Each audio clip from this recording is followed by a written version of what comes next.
So many of us were taught that asking is selfish, that having our needs creates conflict with others. This story isn't just about a mother and daughter, that this happens in all relationships I've created, and that's called the care method. And this can be used in any relationship to communicate clearly, honor boundaries, and stay rooted in your worth. She faced the shadows of addiction and the weight of a secret past, but she didn't just survive.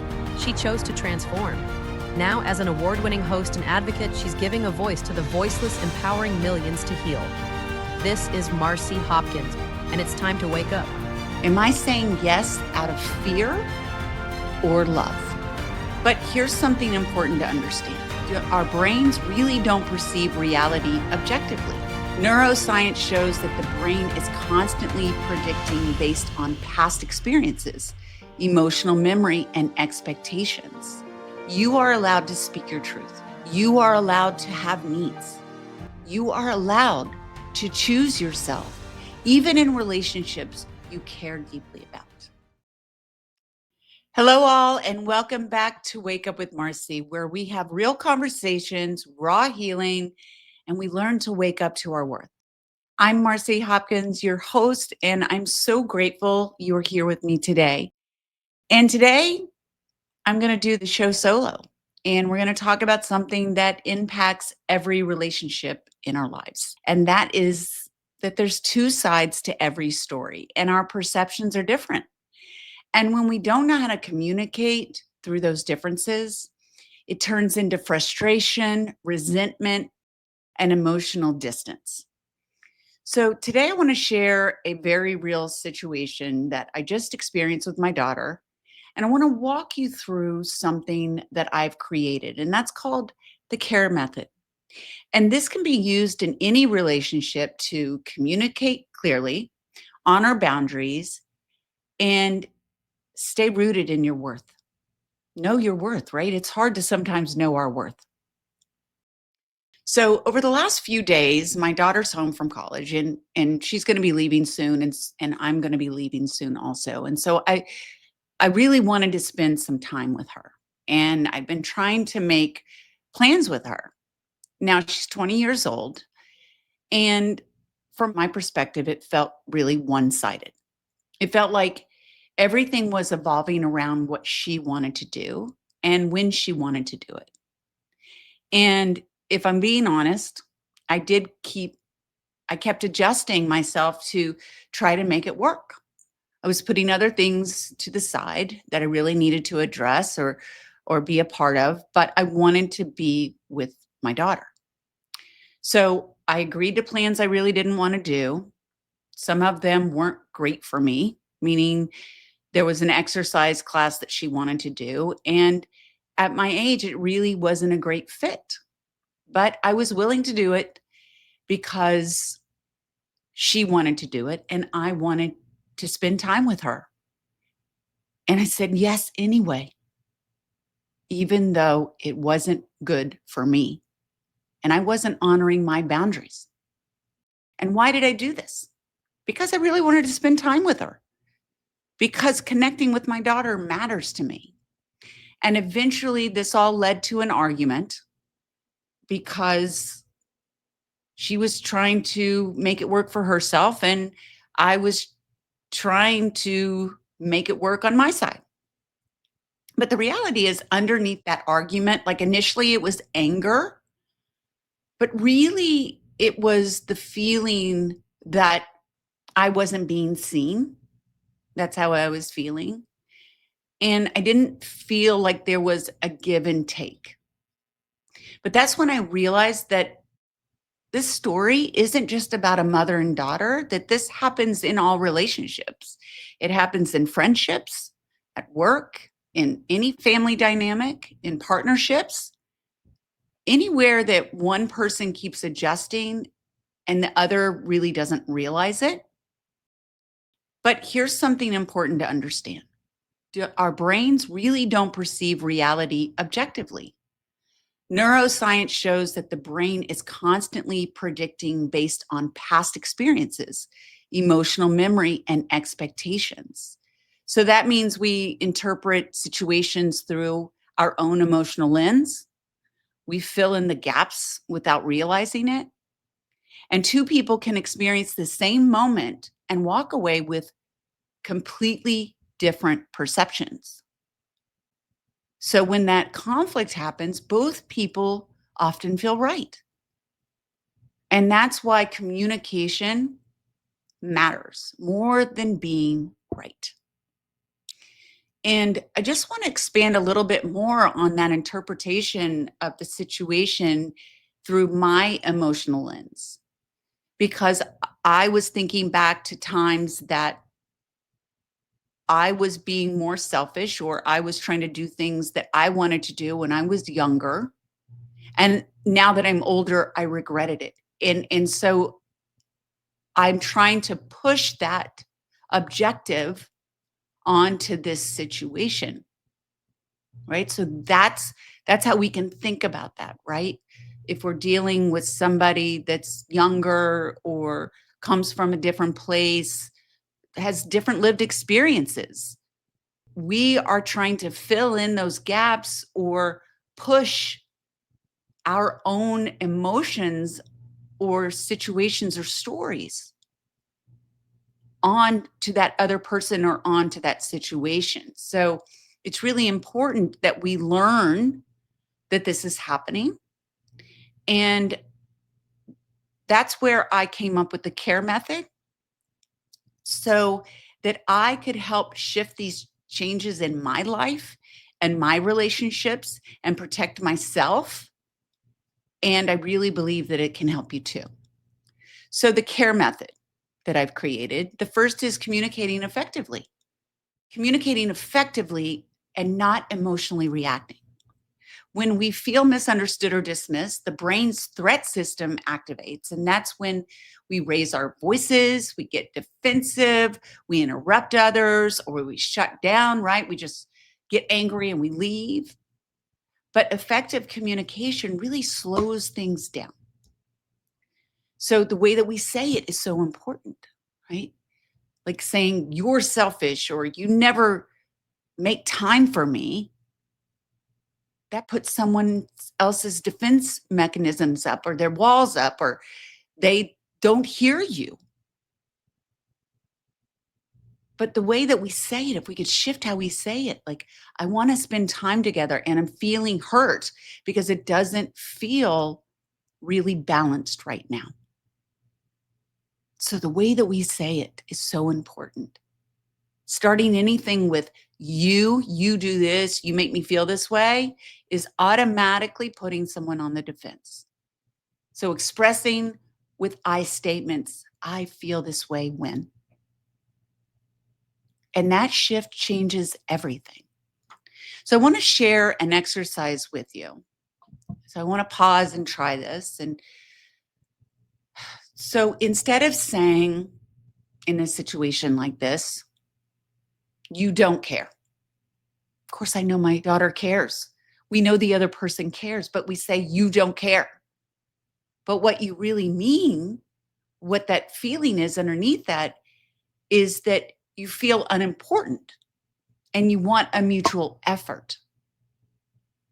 And maybe the other person doesn't even realize they're doing that. So we learn to practice speaking with a meaning, the meaning of what we're trying to get across effectively, and not emotionally charged. And that's communicating effectively. And then asking for help without guilt or expressing our needs. So many of us were taught that asking is selfish, that having our needs creates conflict with others. So we over accommodate, right? We become people pleasers or we stay quiet. And through that, resentment builds. So asking for help or expressing our needs without guilt means being honest without apologizing for existing. So instead of hinting or hoping someone notices, right? Like we think that somebody's going to know what we need. No, they're not going to know what we need. We need to express that. So I need to please be considered through this. I need this to work out for both of us. I need to balance the perspective here for us. And if we change how we are expressing ourselves, we change how we feel and we change how the other person perceives it. So I just want to take a moment to share about my new book, Wake Up, You're Not Broken, What to Expect in the First 30 Days of Sobriety. And we'll be right back. Are you in the first 30 days of sobriety or wondering if now is your time to start? Hi, I'm Marci Hopkins, and I wrote Wake Up, You're Not Broken just for you. It's a real, raw guide to those first 30 days, what no one tells you, what you will feel, and how to keep going. This isn't about perfection, it's about progress. Order your copy now on Amazon. Remember, you're not alone, you're not broken, you're waking up. I want to give a little exercise. So think to yourself, complete this sentence for yourself. I need, you fill in the blank, so that I can feel, you fill in the blank. Example of that. I need us to plan something we both enjoy so I can feel connected instead of resentful. And we can say that for them too. And we say with no apology, no justification. That's a clean ask. That's a clean way of asking. And then there's reinforcing your boundaries. Oh, right, boundaries. These are hard ones. These are hard ones, very hard. I've had a lot of difficulty with this, and we have to remember these are healthy boundaries. So they're not boundaries where we're being a jerk in any way or boundaries that are walls. They're clarity, being clear about what's important to us. So psychology shows that unclear boundaries lead to emotional burnout and resentment. Reinforcing boundaries means not over explaining, not people pleasing, not abandoning yourself and your needs to keep the peace. For me, this meant recognizing I can love my daughter and stop agreeing to the things that don't feel good for me. And you can say that about anyone, right? I can love my husband and stop agreeing to the things that don't feel good for me. So I want to have a little exercise here, and wherever you are, ask yourself, am I saying yes out of fear or love? Will I resent this later? Am I honoring what I am capable of doing? Or am I just doing this because I want validation and I don't want to feel uncomfortable because I am putting up my boundaries? So if resentment comes from this, right? If you are answering these questions, that you're doing them and because you're fearful of upsetting somebody else or that you're going to resent it, if that resentment is likely, then your boundaries need to be reinforced. So practice saying, that doesn't work for me, but I'm open to another option. Say that over and over. That doesn't work for me, but I'm open to another option. And then finally, there's embracing your worth. Self-worth isn't built around affirmations alone, right? We hear about affirmations all the time, but it's built through self-honoring, honoring yourself. So every time you speak honestly, ask for what you need, reinforce a boundary, your brain rewires around that self-trust. Embracing your worth means believing and acting like your needs matter. And believing, remember, believing that. So I want to give you a little exercise that can help you with this. So I want you to repeat this. My needs are valid. My time matters. I don't have to abandon myself to be loved. And then ask yourself, where have I been shrinking? Where have I been staying small to keep the peace? And that's where your work begins. And this episode is not about blame. It's about understanding that there are two sides to every story. Perception shapes every reaction, and communication determines connection.